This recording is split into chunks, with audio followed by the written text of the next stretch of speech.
Hey everyone, how you doing today? Thought I'd show you an update on this combat CV I've been working on, this kind of entry-level combat CV, and this is the version I showed in yesterday's video. I got a new version to show you in a second, but I wanted to go over some of the comments first. Uh, uh, the biggest thing is I did ask what faction should this be. So I looked this morning about 10 a.m. and turned out about a 2-to-1 ratio on Scar versus Human. No one wanted Imperial. I didn't want Imperial either, so I'm kind of glad for that. So it will be a Scar ship. Okay, so I just want to go over that first. Now, a couple other comments that were kind of sunk into me a little bit yesterday. Is one comment did suggest that the bridge kind of looks a little out of place, sort of, and that maybe I should lower the bridge down a block or something like that to get it dialed in better.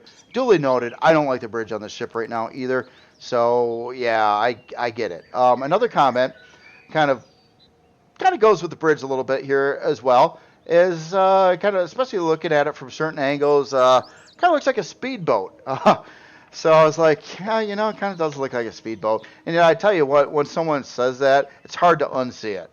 So I actually read those comments yesterday, and last night I had some time to work on the ship for a couple hours. So let me show you the new version. I'm trying to fix those problems, basically. So here is the increased version. I did about 20, 30 different little tweaks to this build here versus the last one. But the biggest change was the bridge. So what I ended up doing is I blew that entire bridge section away and started again. And I ended up with this design instead. So it looks sleeker. It looks like it's lower. It's kind of stretched out more. I like it a whole lot better than that last bridge. That last bridge I think is just pretty darn ugly, actually. So this one, yeah, it's much more fitting. And also, if you look at it at some of these angles, I would dare say it kind of lost that speedboat look a little bit too. And I was trying to lose that look. I didn't, it's like if you build a ship and it looks like a turtle. My first thing is, oh, well, I don't want to make it look like a turtle now. So, so that I was trying to address that. I a lot of other little block changes throughout here, and some tweaks and some more detailing and some fixes and just all kinds of stuff. I did add in the side doors as well. So that's those are in place now, and I think that should work out pretty good. It's not far from where the bridge is, even traversing in the ship. So it's going to be a pretty, I mean, when you get in this ship, you're going to have some engineering up in this area. You're going to have your little utility room back over here in the back part, and then straight up to the bridge on the elevator. Also, with this new bridge, it does have a top door to get into it as well. And I decided to keep the side doors for the heck of it. Why not? Doesn't hurt. So that's how all that came out. And okay, so the next thing is after a little bit before this video, I started texturing. And I was going to make a video of this, but it's slow and annoying and whatnot, so I didn't. So anyway, I did a little bit of texturing, and I ended up with this so far. And this is doing the Scar 2.0 texture scheme. And if you don't know what the heck I'm talking about there, when I first started building Scar, it was done like this Scar Raider and several other Scar creations after that. And the difference between a Scar 2.0 and a Scar 1.0 texturing is, so let me show you on the palette here.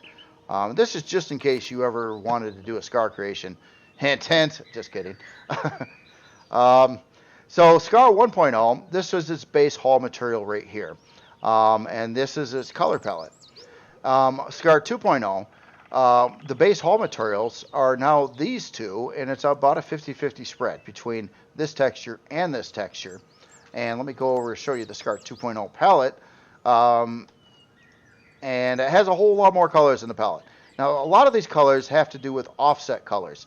Because I'm using the two hull materials, I have noticed that when you paint this texture, it doesn't really look the same color as what you paint this texture.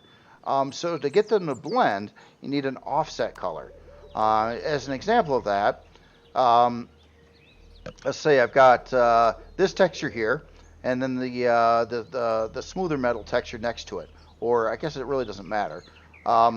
If I paint them, say I paint them both this color, you'll see how this looks much brighter than that one. And that's what the offset color is for. So I made this color to make that match this color better. And because there's 3 base whole like color cues, there's 3 offset colors. But they're not exactly sorted very nicely. Sorry about that. Didn't know I was going to do all this before I made the palette. So like there's an offset color here for this one for this one, and I think this one for this one.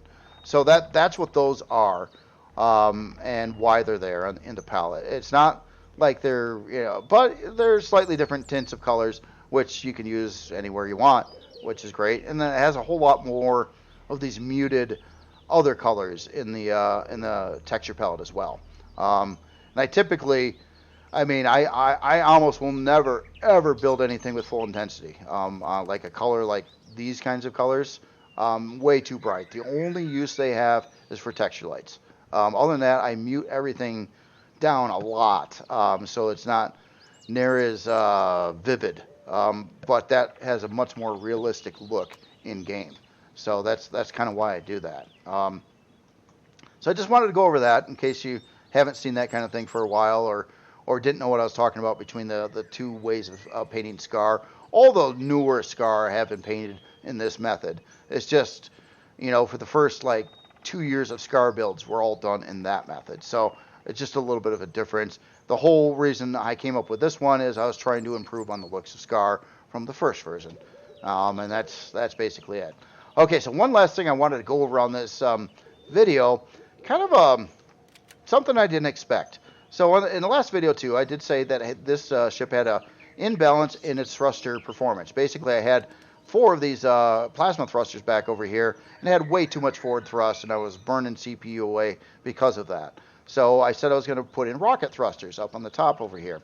So I did that, right? And then I looked at the numbers, of course. Of course, the forward thrust did drop. I believe it was 188 previously, when it had all 4 plasma thrusters back there. But something else changed that I wasn't expecting.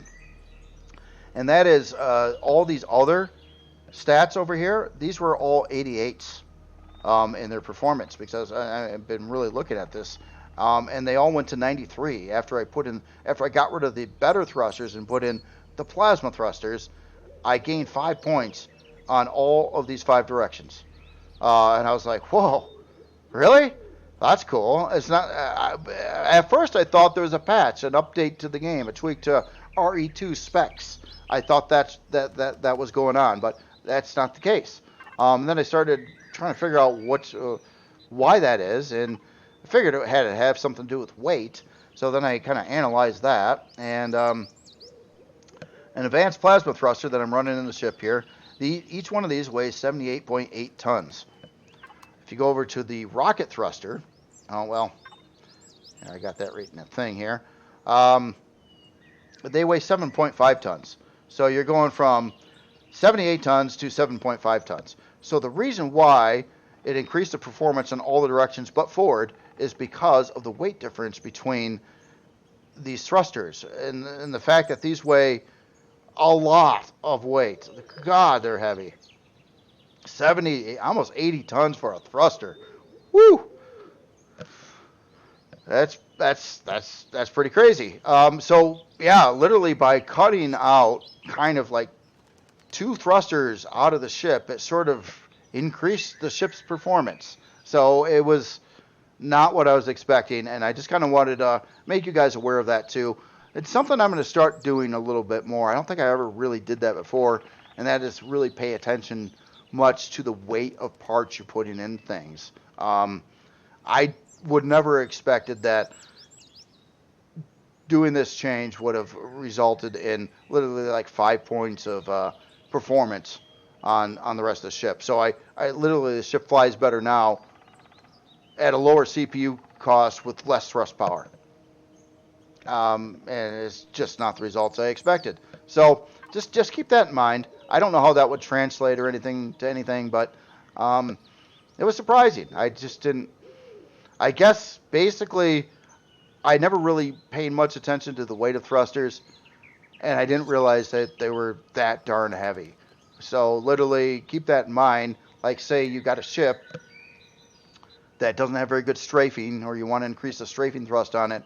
If you add a strafing thruster to it, especially of this type, it's going to slow down your ship in all the other directions because of the weight. So that's just something to keep in mind. Just a weird thing there. But other than that, I think that's all I've got for today. I'll try to get this puppy going here and have another update video sometime soon. Maybe tomorrow. Not sure yet, but we'll see how far I get. Other than that, you all have yourself a great day, and I'll talk to you later.